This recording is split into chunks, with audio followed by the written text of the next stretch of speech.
ఇంట్లో పెట్టిన దీపం మనదే అని ముద్దు పెట్టుకుంటే మూతి కాలిందంట. బయట తినొస్తే అయిపోయేదానికి ఇంట్లోనే చేస్తా అని పట్టుపట్టి కూర్చుంటే నా చేతులన్నీ ఎర్రగయినాయి. అదే అండి హలీం గురించి మాట్లాడుతున్నా. ఇవాళ మన రెసిపీ వచ్చేసి చికెన్ హలీం. దీన్ని హరీష్ అని కూడా అంటారు కొందరు. టెక్స్చర్ అయితే బాగానే వచ్చింది. టేస్ట్ కూడా బాగానే ఉంది. కానీ ప్రాసెస్ మాత్రం చాలా హార్డ్‌గా ఉంది. స్టవ్ ఆన్ చేసి స్టవ్ పైకి ఒక కుక్కర్‌ని తీసుకుంటున్నాను. కుక్కర్‌లో 2 టేబుల్ స్పూన్ల ఆయిల్‌ని తీసుకొని మీకు నచ్చిన మసాలా వేసుకొని ఆనియన్స్ ఫ్రై చేయండి. ఆనియన్స్ కొద్దిగా ఫ్రై అయిన తర్వాత కొద్దిగా అల్లం, అలాగే కరివేపాకు వేసుకొని మరి కొద్దిసేపు వేగనివ్వండి. ఆ తర్వాత మీరు పక్కన పెట్టుకున్న చికెన్‌ని బాగా కడిగి వేసుకోండి.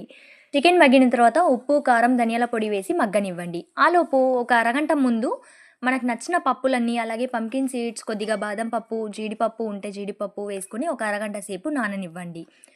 చికెన్ మగ్గిన తర్వాత ఈ పప్పులన్నీ నీళ్ళతో సహా చికెన్‌లోకి తీసుకొని ఒక 12 విజిల్స్ వచ్చేంత వరకు ఉడకనివ్వండి. కుక్కర్‌లోని విజిల్ నార్మల్‌గా ఎళ్ళిన తర్వాత మూత తీసి చూస్తే మనకి ఇలా ఉంటుంది. అసలైన ప్రాసెస్ ఇప్పుడే స్టార్ట్ అయిందండి. ఇలా పప్పు కవ్వంతో ఒక అరగంట సేపు రుద్దితే మనకి ఈ టెక్స్చర్ వస్తుంది.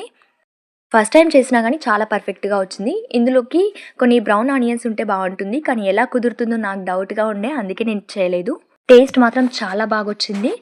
ఈ రంజాన్‌కి మీరు కూడా తప్పకుండా ట్రై చేయండి. Thanks for watching.